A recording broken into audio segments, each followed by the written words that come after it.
नमस्कार दोस्तों, uncle talk में एक बार फिर आपका स्वागत है। आज का पॉडकास्ट बहुत शानदार होने वाला है क्योंकि आज हमारे साथ हैं एक युवा राजनीतिक ऋतुज एलिया जी। ऋतुज एलिया जी, आपका बहुत बहुत स्वागत है अंकल टॉक में। अंकल बहुत बहुत नमस्कार, आपके सभी दर्शकों को भी नमस्कार। मैं आपको बता दूं, ऋतुज जी का परिचय तो मैं उन्हीं से कहूँगा कि वो अपना इंट्रो दें, लेकिन इतना कह देता हूँ कि जैसी मोदी जी की सोच है कि युवाओं को राजनीति में आना चाहिए, तो ऐसे ही युवा हमारे साथ हैं, वो हैं ऋतुज जी। तो ऋतुज जी वर्तमान में नगर पालिका के पार्षद हैं और वो अपनी बाकी की यात्रा वो बताएंगे। उसके बाद फिर मैं आगे के प्रश्न करूंगा। ऋतुज जी, थोड़ा सा अपना राजनीतिक कैरियर बताएं कि आप किस तरह से राजनीति में आए हैं और क्या आप सोच के आए हैं, थोड़ा सा आप बताएं, फिर मैं आपसे कुछ और प्रश्न कर पाऊँ। प्रदीप जी, मैंने प्रारंभिक शिक्षा तो भोपाल से प्राप्त करी, उसके बाद मुंबई में भी प्राप्त करी जी। और शिक्षा प्राप्त करने के बाद अपनी पारिवारिक जिम्मेदारी को लेकर मैं बासुदा वापस लौटा। जी। अपने पिताजी के साथ मैंने व्यवसाय ज्वाइन करा और कुछ नए व्यवसाय भी शुरू करे। फिर वर्ष 2009 में प्रथम बार मैं जिला पंचायत सदस्य का चुनाव लड़ा तेवंदा से। जी। वहाँ से मेरी राजनीतिक यात्रा शुरू हुई। सफ़र है वो शुरू हुआ जी। उसके बाद पुनः पार्षद का भी चुनाव लड़ा। पूर्व में कांग्रेस में रहा तो लोकसभा यूथ कांग्रेस का चुनाव लड़ा, कांग्रेस के विभिन्न पदों पर रहा और फिर 2018 में विधानसभा के चुनाव के समय मैंने भाजपा ज्वाइन करी। उसके बाद भाजपा से मैं पार्षद के रूप में चुना गया और जन भागीदारी अध्यक्ष भी रहा और अभी वर्तमान में पार्षद के रूप में अपनी सेवाएं प्रदान कर रहा हूँ। बहुत अच्छा। मैं एक हो सकता है कंट्रोवर्सी वाला सवाल हो, लेकिन मैं यदि ये पूछूं आपसे कि आप पहले चूँकि कांग्रेस में थे और फिर भाजपा में आए, तो दोनों में आपको क्या अंतर लगता है? संगठन का भाजपा में बहुत महत्व है, कार्यकर्ता का बहुत महत्व है। आप जो कार्य करते हैं देश के प्रति, समाज के प्रति, अपनी पार्टी के प्रति, उसका यहाँ बहुत महत्व है जी। और संगठन जो है, अधोसंरचना जो है, वो कांग्रेस में इतनी मजबूत नहीं है। अच्छा, जब आपने ये जैसे राजनीति में प्रवेश किया, एजुकेशन के बाद आप राजनीति में आए, तो जब राजनीति में आपने प्रवेश किया तो क्या सोच के आप राजनीति में आए?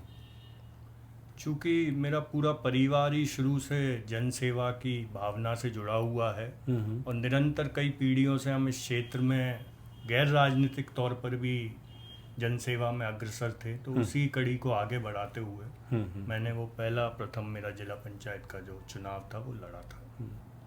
आपके विषय में ये कहना थोड़ा सा या अतिशयोक्ति कहूँ या कि भगवान राम की राज अभिषेक होते होते रह गया, ऐसा ही कुछ आपके साथ हुआ, तो उसके बाद आपको कुछ ऐसा नहीं लगा कि मुझे राजनीति संन्यास ले लेना चाहिए या छोड़ देना चाहिए, या जो है?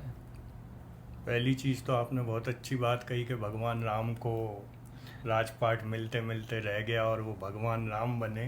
तो आपके मुंह में घी शक्कर, शायद भगवान ने कुछ मेरे लिए भी अच्छा लिखा हो। नहीं, ये तो मान के चलिए कि सर नियति ही तय करती है कि किस कारण से। देखिए, सबके जैसे मान लीजिए हमारे भाग में कुछ और है तो सामने वाले के भाग में भी कुछ और रहा होगा, तो ये तो एक नियति का है। बिल्कुल आपने सही कहा। और ऐसी कोई भावना से राजनीति हम करते ही नहीं है कि सिर्फ पद हो या जब कोई ऐसा आप उस पद पे बैठो तभी आप जनसेवा कर सकोगे। जनसेवा के लिए पद एक माध्यम हो सकता है पर भावना नहीं ला सकता। हमारी भावना जनसेवा की है। जी जी। तो पद तो एक आने जाने वाली चीज़ है, एक समय के लिए आता है, उसके बाद भी तो वो भावना जिंदा रहनी चाहिए। बहुत बढ़िया।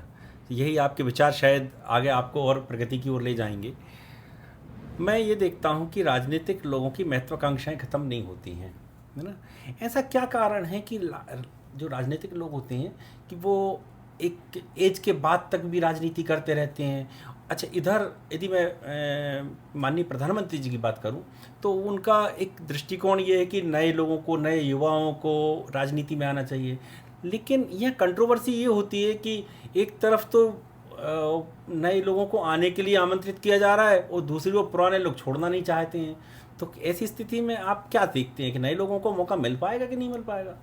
बिल्कुल निश्चित नए लोगों को भाजपा में मौका मिल रहा है, युवा आगे आ रहे हैं। आप देखिए नीचे से जो मंडल से हमारी शुरुआत होती है वो शीर्ष मैं तक। ये राजनीति में व्यक्तिगत यदि मैं मतलब यदि व्यक्तिगत रूप से कहूँ तो मैं भाजपा की नहीं कह रहा हूँ, मैं तो ये कह रहा हूँ राजनीति एक, चूंकि पूरी राजनीतिक परिप्रेक्ष्य में बात करें तो राजनीति में मोदी जी ने ये नहीं कहा कि भाजपा में आओ, मोदी जी कहते हैं राजनीति में, राजनीति मतलब एक पूरी समग्र उसमें कि सभी में राजनीति में जो मोदी जी कहते हैं वो तो सभी से ऐसा अपेक्षा रखते हैं कि युवाओं को आगे आना चाहिए। परंतु इसमें जो भाजपा ने अपना स्टेप आगे लिया जी, आप देखेंगे नीचे से ऊपर तक की जो संरचना है उसमें युवा ही युवा आ रहे हैं। जी जी, हमारे यहाँ जो मंडल अध्यक्ष बनते हैं अब उनका भी एक डेजिग्नेटेड एज है, उसके आगे वो उसी एज तक बनाते हैं। आप देखिए हमारे राष्ट्रीय अध्यक्ष जी इतने युवा हैं। तो निरंतर मोदी जी प्रयास कर रहे हो, किसी भी चीज़ को करने में थोड़ा समय लगता है, एक समय के बाद ही वो उस प्लेटफॉर्म पे सही से आ पाती है। उसकी शुरुआत हो चुकी है और आने वाले समय में आप देखेंगे भाजपा एक युवाओं की पार्टी होगी और सभी युवा उसमें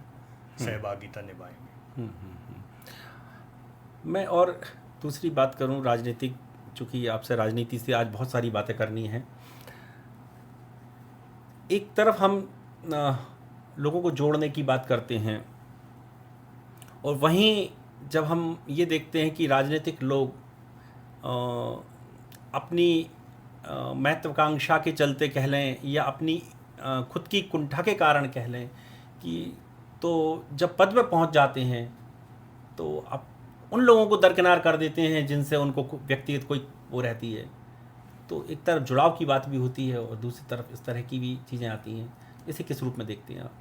अधिकांश ऐसे हो सकते हैं परंतु ऐसा नहीं है कि सभी आज उसी श्रेणी में हैं। आप बहुत बच के सवाल का जवाब दे रहे हैं। मैं ऐसा नहीं कह रहा हूँ, पर आपने जैसा सवाल करा के लोगों की ऐसा मानसिकता बन जाती है तो वो होती है, कुछ लोगों की कुछ की नहीं होती है।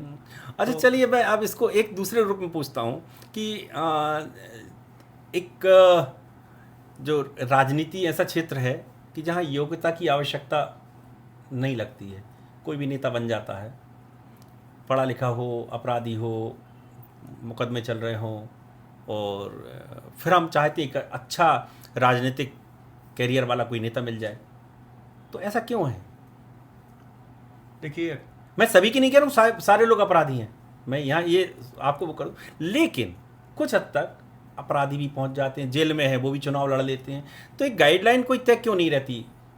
ये तो संविधान पूर्व का बना हुआ है, उसी के अनुरूप आज भी चुनाव हो रहे हैं, जो उसमें गाइडलाइंस हैं उसी के अनुसार हो रहे हैं। तो ये आज का तो कोई बनाया हुआ नियम नहीं है, ना ही कि आज की कोई जी नहीं, लेकिन इसमें सुधार की तो गुंजाइश है। सुधार की गुंजाइश है और जैसे जैसे हो रहा है धीमे धीमे सुधार किए जा रहे हैं। एक प्यून का भी एग्ज़ाम देना रहता है या नौकरी के लिए आवेदन करना होता है तो बहुत बड़ा एक पैरामीटर रहता है कि आपके साथ ये नहीं होना चाहिए, ये नहीं होना चाहिए, मतलब बहुत सारी चीज़ें रहती हैं।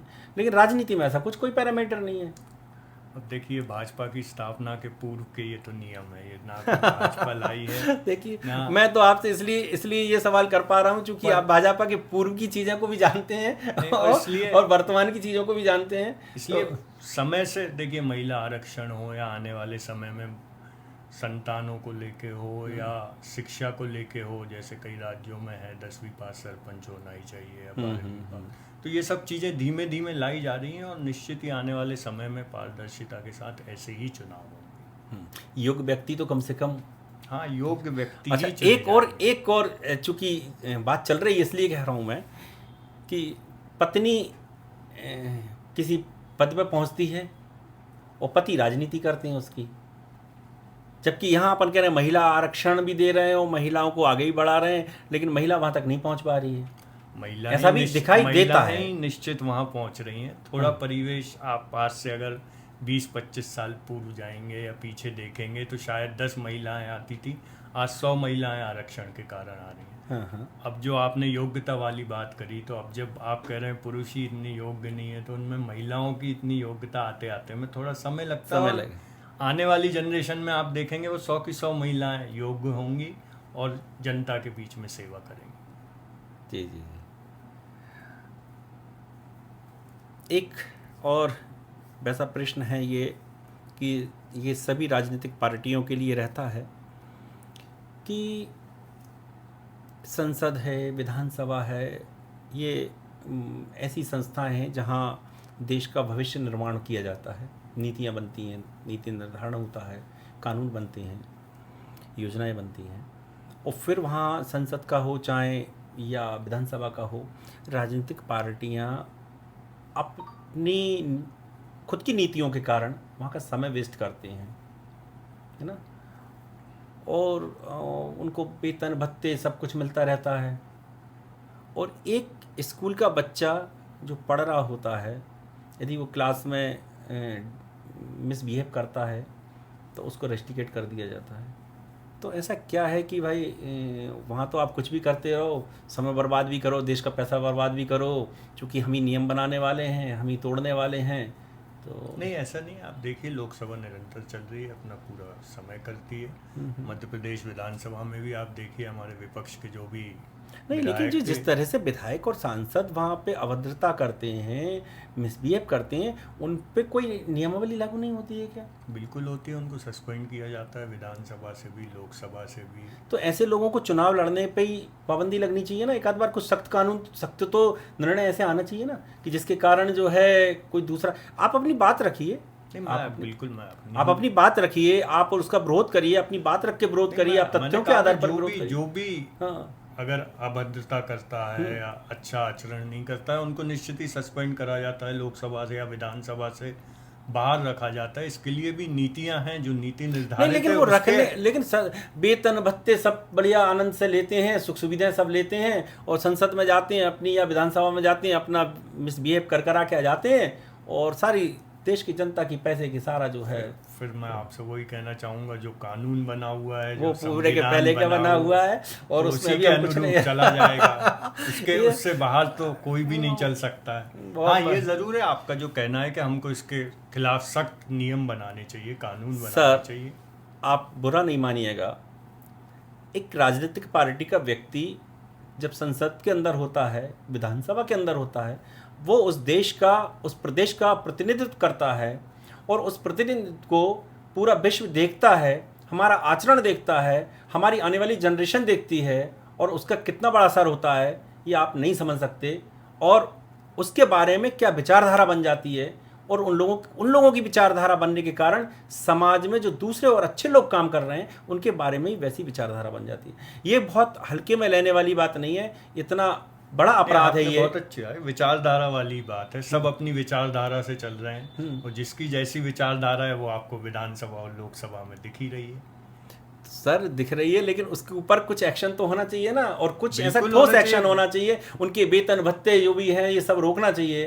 बिल्कुल। आप देखिए, कई सांसद इसको लेके, विषय को लेके अपनी आवाज़ बुलंद भी कर रहे हैं, और आने वाले समय में होगा ही। ऐसा आचरण कहीं पे भी बर्दाश्त नहीं किया जा सकता, किसी का भी। और आने वाले समय में ये सब नीति निर्धारण भी निश्चित ही होंगे। चलिए, हम देश से वापस अपने शहर की ओर लौटते हैं, क्योंकि शहर का विकास भी बहुत ज़रूरी है। और विकास की जब हम बात करते हैं तो बेचारा विकास भी ऐसा है कि वो बहक जाता है, कि राजनीतिक लोगों का विकास तो आप जानते ही हैं कि कहाँ कब किस तरफ को खिसक जाता है, कहाँ बहक जाता है, पता नहीं चलता है। तो ये विकास के बारे में आपकी क्या, अपने शहर की क्या कुछ प्लानिंग, आपके दिमाग में कुछ ऐसा है? कुछ अभी इस पद पे तो नहीं हूँ कि प्लानिंग को कुछ एग्जीक्यूट कर सकूँ। नहीं, आप उसका पार्ट तो है ही है। मैं पार्ट हूँ, और विकास में कोई कमी नहीं है। आप 2009 में मैं चुनाव लड़ा था। आज जिस त्योंदा में 15-20 मिनट में पहुंच जाता हूँ, वही वहाँ 1.5 घंटे में पहुँचता था। बहुत बढ़िया। उस समय मेरे को अपने गांव पहुंचने में 1 घंटा लगता था, जो बासुदा मेरे घर से मात्र 15 किलोमीटर की दूरी पे है। आज जहाँ मैं 10 से 12 मिनट की पहुंच जाता हूँ। आप भोपाल की बात करिए, शायद आपको भी याद होगा, पुराना समय 3-3.5 घंटे हमको गाड़ी से लगते थे। ट्रेन कनेक्टिविटी भी इतनी फास्ट नहीं थी, और ट्रेन्स भी इतनी नहीं थी। आज आप देखिए यार, आधे 1 घंटे पे हमारे पास साधन है भोपाल के लिए, ट्रेन के माध्यम से। आप रोड्स देखिए विभिन्न, अभी एक नया और रोड बन रहा है, तो हमारा समय और थोड़ा कम होगा। इंफ्रास्ट्रक्चर की बात करें आप, शिक्षा की बात करें आप, स्वास्थ्य की बात करें आप, हर चीज़ में जैसी आबादी का मापदंड है उसके हिसाब से विकास पूर्ण चल रहा है। पूर्ण रूप से उस ओर अग्रसर है। गंज वासुदा का नाम वासुदेव नगर कर दिया गया है, अच्छी बात है। क्या गंज वासुदा का भी जिला की बनने की स्थिति में पहुंच पाएगा? देखिए, आज भी हमारे पास इतने साधन संसाधन और क्षेत्रफल और आबादी और इतने सारे जो भी मापदंड एक ज़िले के लिए होते हैं, हम उसको पूर्ण करते हैं और मुझे लगता है कि बासुदा को ज़िला बनना चाहिए निश्चित ही। या ऐसा कहें, वासुदेव नगर को आने वाले समय में ज़िला बनना चाहिए। बहुत बढ़िया, ये बात आपकी हमें अच्छी लगी कि कम से कम हाँ, वासुदेव नगर को जिला, गंज वासुदा तो जिला नहीं बन सका, वासुदेव नगर जिला बन सकता है। तो हो सकता है ठाकुर जी कृपा कर दें और वासुदेव जी कृपा कर दें कि जो है और वासुदेव को जिला बना दें, तो इससे आने वाले युवाओं को एक अपॉर्चुनिटी मिलेगी, रोजगार के नए संसाधन पैदा होंगे। निश्चित ही जिला बनने से उस क्षेत्र के विकास में एक प्रगति, पैरामीटर चेंज हो जाता है, अधिकारियों का बैठना, मिनिस्टर का प्रभारी होना, हर चीज़ का जिले को अपना एक अलग बजट मिलता है, उसका एक अलग डेवलपमेंट प्लान होता है, तो उससे हमारे बासुदा का बहुत लाभ होगा।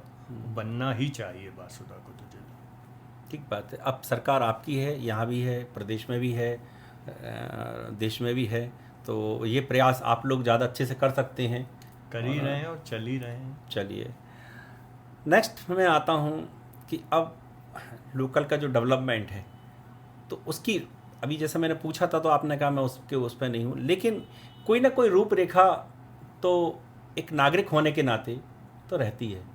तो आपको नहीं लगता कि अभी गंज वासुदा में किन किन चीज़ों की कमी है और वो चीज़ें होनी चाहिए? सबसे पहले तो रोज़गार की हमारे क्षेत्र में कमी है। कोई भी बड़ा उद्योग हमारे क्षेत्र में नहीं है। वो जो मुझे लगता है कि सबसे पहला कोई कार्य हमारे क्षेत्र में होना चाहिए तो वो रोज़गार को लेके होना चाहिए। ठीक बात है। उसके अलावा आप जैसे डेवलपमेंट की बात करी हमने, सरकार की जो भी सुविधाएं देना होती हैं वो कहीं ना कहीं हर प्रकार से हैं जी। जैसे हमारे यहाँ जब हम ग्रामीण क्षेत्र से हैं, कृषि क्षेत्र से हैं, हमारे यहाँ लेबर बाहर से काम करने आती है, तो उनके यहाँ और बुरी स्थिति होती है, तब वो यहाँ आते हैं। ऐसे हमारे क्षेत्र का युवा या हमारे क्षेत्र के प्रतिभावान लोग कहीं बाहर जाके बम्बई जा रहे हैं, दिल्ली जा रहे हैं, हज़ारों लोग भोपाल अप डाउन कर रहे हैं। ये सब बंद होना चाहिए। सबसे पहले समय की सबकी अपनी कीमत है। जो आज 3 घंटे या 2 घंटे 2.5 घंटे अपने ट्रेन में बिता रहा है वो अपने परिवार के साथ बिता सकता है।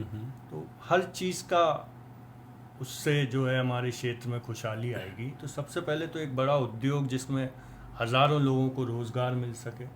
ऐसा क्या कारण है यहाँ पे रोजगार धंधा नहीं, रोजगार के लिए कोई इंडस्ट्री वगैरह नहीं डल पा रही है?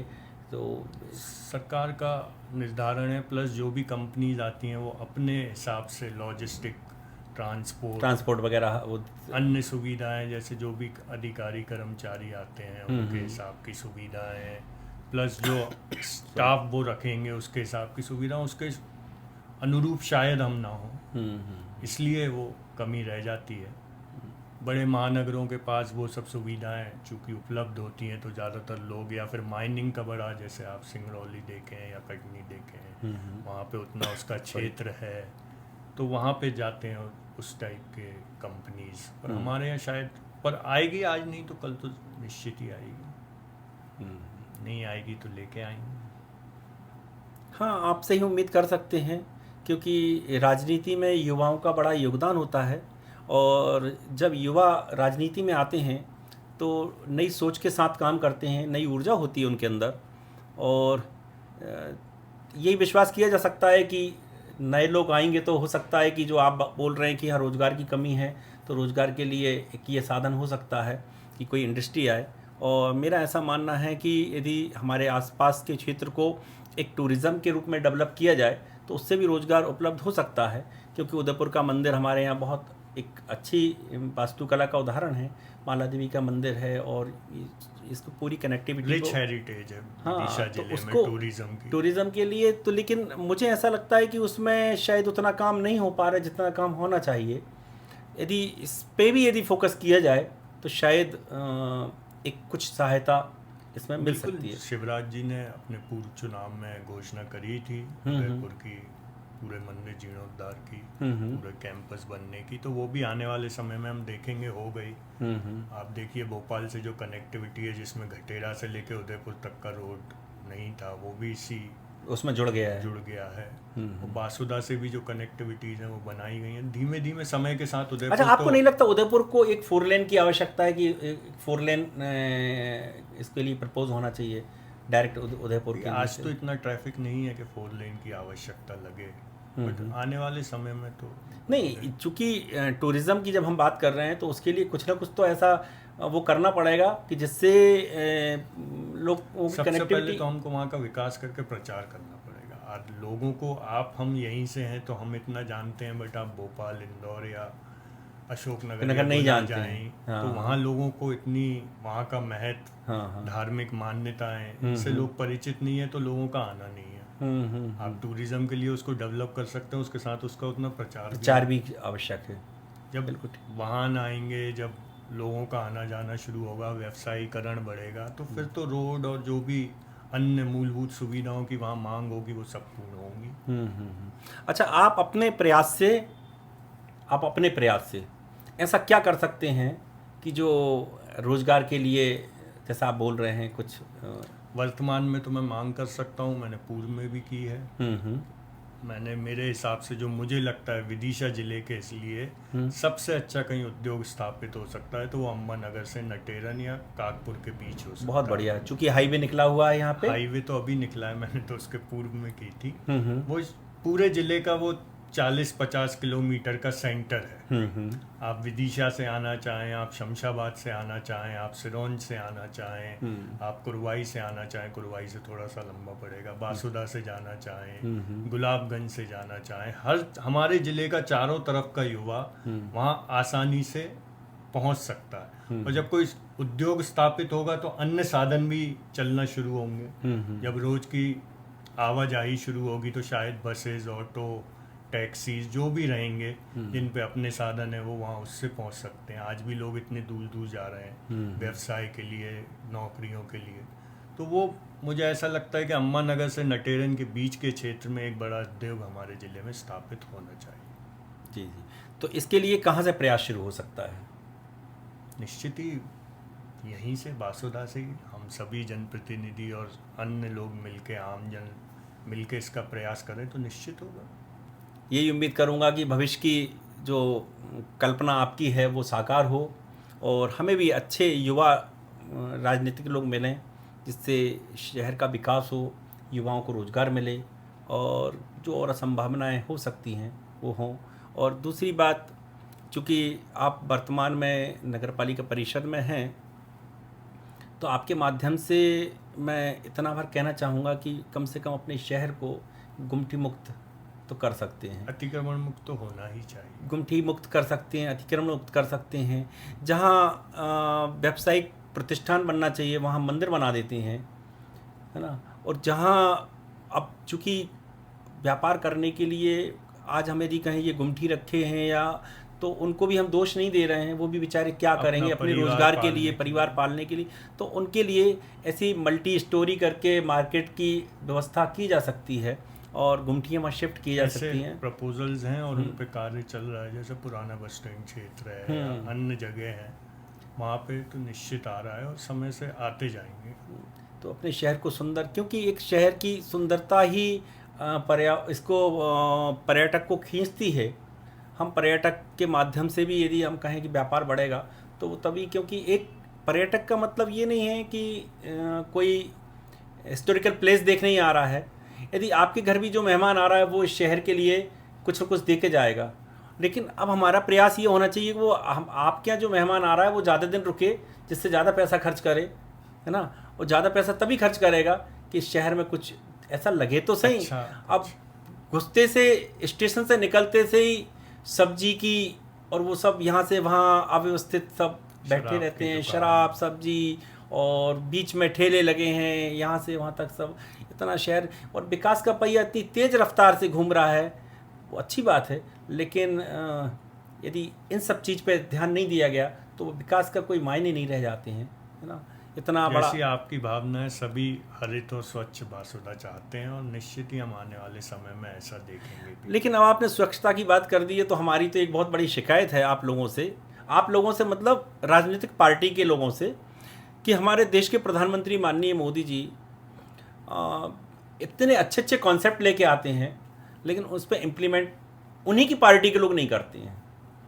और ये मेरी बहुत बड़ी शिकायत इसलिए है, स्वच्छता का मिशन उन्होंने छेड़ा हुआ है, हमने नहीं देखा कि एक खाना पूर्ति करने के लिए आयोजन कर दिया गया, वहाँ तक तो ठीक है, लेकिन एक दिल से जो स्वच्छता के लिए काम होना चाहिए वो काम, मैं अकेला अपने शहर की बात नहीं कर रहा हूँ, ऑल ओवर इंडिया की बात करूँ ना, तो लोग उस स्तर पे जाके स्वच्छता के प्रति जागरूक नहीं हो पा रहे हैं। इंदौर उतनी नहीं है, परंतु फिर भी पहले से तो ज़्यादा कर रहे हैं, लेकिन वो सब रस्म अदायगी वाले कर रहे हैं। राजनीतिक लोगों की व्यक्तिगत बात करूं तो सब जगह राजनीतिक, सिर्फ इंदौर को छोड़ दीजिए भाई, सब जगह ये सिर्फ खाना पूर्ति चल रही है। इतना कचरा कचरा कचरा कचरा कहाँ चाह रहा। इंदौर आया नहीं, इंदौर आया, लेकिन अकेले इंदौर वहीं के लोगों ने खुद ने जागरूकता तो, लेकिन लोग नहीं कर रहे हैं, तो वो थोड़े से शिकायत तो है हमें। आप कितनी भी नई नई एजेंसियां ले आइए, उनको काम दे दीजिए, सब कुछ कर दीजिए, लेकिन आपका इंफ्रास्ट्रक्चर को आप नहीं सुधारेंगे, ज़मीन पे नहीं उतरेंगे, काम नहीं करेंगे, तो शायद नहीं। सभी को मैं आपको मेरा व्यक्तिगत बताता हूँ। जब इंदौर प्रथम बार स्वच्छ शहर घोषित हुआ था हिंदुस्तान का, मैं कहीं से फ्लाइट से लौटा था, तो इंदौर एयरपोर्ट में जैसे ही आप बाहर निकलते हैं तो वहाँ बहुत बड़ा बोर्ड लगा हुआ है हार्ट के शेप के साथ के, welcome to the cleanest city of India. जब आप वहाँ निकलते हो तो वही एक जो भावना अलग से आपको लगती है, वो हम निश्चित चाहते हैं कि वो बासुदा में भी हम कुछ ऐसा करें और हमारे साथ ऐसा जागरूकता आए और लोग ऐसी साफ सफाई के प्रति जागरूक हों। क्योंकि हमारा शहर भी, आप हमको तो यहीं रहना है, हम देख के आ गए इंदौर में, ठीक है, इम्प्लीमेंट तो करना पड़ेगा ना अपने यहाँ। बिल्कुल होना चाहिए, निश्चित होना चाहिए। 24 पार्षद हैं, एक पार्षद एक वीक में अपने वार्ड में स्वच्छता का आंदोलन चला दे, महीने में 2 महीने में उसका नंबर वापस आएगा। लेकिन एक एक वार्ड भी यदि करने की प्रयास करेंगे ना, तो महीने में 4 वार्ड होते हैं। हर 4 वार्ड में नगर पालिका द्वारा एक स्वच्छता अभियान हर महीने चलाया जाता है, जिसमें संपूर्ण नालियों की सफाई, वार्ड की सफाई। सर बहुत ज़्यादा उसमें नहीं पढ़ना चाहता हूँ, मैं निवेदन ही करना चाहता हूँ कि कहने में बहुत अच्छी लगती हैं सब बातें, लेकिन ज़मीन पे हकीकत नहीं दिखाई देती, तब मेरे को ऐसे शब्द बोलने को मजबूर होना पड़ रहा है। नहीं तो मैं इंदौर की तारीफ़ क्यों करूँगा, मैं अपने शहर की तारीफ़ करूँगा। मैं भी आपके साथ इंदौर की तारीफ़ कर रहा हूँ, आप ही नहीं कर रहे कि शहर कि अपने शहर को भी इंदौर क्यों नहीं बना सकते। सीमित संसाधन में जितने नगर पालिका के पास बजट है, आबादी घनत्व हर चीज में से बढ़ रहा है। भगवान, हर चीज में बजट का काम नहीं होता है, कुछ चीज जमीन पर उतर के तो देखिए एक बार, तो कुछ काम बगैर बजट के भी बहुत सारे काम किए जा सकते हैं। हाँ, निश्चित करें, जागरूकता के लिए बजट थोड़ी चाहिए। ये वो शहर है कि जब लाखों करोड़ों रुपए धर्म के क्षेत्र में खर्च कर सकता है, दान दे सकता है, तो आपके लिए भी हाथ फैला के तो देखिए, क्या नहीं हो सकता है। लेकिन उसके लिए इच्छा शक्ति की अभाव मेरे को दिखाई देता है। हो सकता है मेरी इस बात से आप लोगों को बुरा लगे, लेकिन मैं पहले ही क्षमा चाह लेता हूँ, क्योंकि राजनीतिक लोगों से विरोध लेना थोड़ा सा नुकसानदायक हो सकता है। इसलिए मेरा कोई उद्देश्य किसी की भावनाओं को ठेस पहुँचाना नहीं है, लेकिन मैं ये चाहता हूँ कि आपके कार्यकाल में ये लगे कि इस कार्यकाल में ये लोग थे और उन्हें शहर को ऐसा सुंदर बनाया है। निश्चित काम चल रहा है, बहुत अच्छा काम चल रहा है, बहुत अच्छी बात है, और उनके प्रयासों की जितनी प्रशंसा की जानी चाहिए वो की जानी चाहिए। लेकिन जहाँ सुधार की आवश्यकता है, उन बात को भी कहने का बिल्कुल, और सुनने की शक्ति होना चाहिए। बिल्कुल होना चाहिए। हमारी कमी हम जानेंगे तभी तो उसका सुधार हो पाएगा। बिल्कुल बिल्कुल, आप सही कह रहे हो, कहना भी चाहिए। तो मेरी तो आपके माध्यम से यही गुजारिश है। बाकी आपने अपना समय दिया, उसके लिए बहुत बहुत धन्यवाद। और कुछ ऐसा लगा हो कि शायद मुझे नहीं बोलना चाहिए था, तो क्योंकि राजनीतिक लोगों से थोड़ा सा डर के रहना पड़ता है। नहीं, आप हमसे डर के नहीं है ना। तो खुद हमारा तो सपना यही है कि हमारा शहर स्वच्छ सुंदर हो। मोदी जी का जो संकल्प है विकसित भारत, उसमें हम कहाँ योगदान दे सकते हैं। देखिए सर, विकसित भारत का मतलब ये नहीं है कि हम कोई इंडस्ट्री लगाएंगे तभी विकसित होगा। यदि हम अपने शहर को स्वच्छ रखेंगे तो भी हमारा एक अंश उसमें विकसित भारत में हो सकता है, योगदान देगा। मैं जितना भी पॉडकास्ट बनाता हूँ उस सभी में लोगों को इसीलिए प्रेरित करता हूँ कि आप कचरा बाहर मत डालिए। मेरा भी दायित्व है लोगों को जागृत करना कि भैया घर के बाहर कचरा मत डालो, नाली में कचरा मत डालो, अपने शहर को स्वच्छ सुंदर रखो। तो जिससे जो बन पड़े वो करना चाहिए। जो आप करते हैं वही मैं भी करता हूँ, मैं कोई उसमें आपसे वो नहीं कहूँगा, पर मैं तो अपने बच्चों को भी बिल्कुल, अगर वो घर में भी कुछ फेंकते तो यही सिखाता हूँ, डस्टबिन है जी। हमको हर जितने लोगों को आप एक को जागरूक करो, शायद एक दूसरे को करेगा, ठीक बात है, इसी से चेन बनेगी और आने वाले समय में हम लोग कर पाए। इतना दुख होता है जब मैं देखता हूँ सफाई की जो गाड़ी आती है वो अपने टाइम पे आती है और जब वो चली जाती है उसके बाद लोग कचरा फेंकने जाते हैं, एक बात। और दूसरी बात, खुद के घर का कचरा ऐसे रख देते हैं, यार वो सफाई करने वाला भी तो एक इंसान ही है, वो आपके घर का कचरा तो उठा रहा है। यही जागरूकता की आवश्यकता है, सिर्फ थोड़ी सी ये एक कदम जागरूकता बढ़ जाए, गाड़ी के पहले हम अपना घर का कचरा अपने घर के बाहर रख दें, वो लेके चले जाएंगे, आपका हमारा शहर स्वच्छ होगा, ना आपका है ना मेरा है, सभी का है।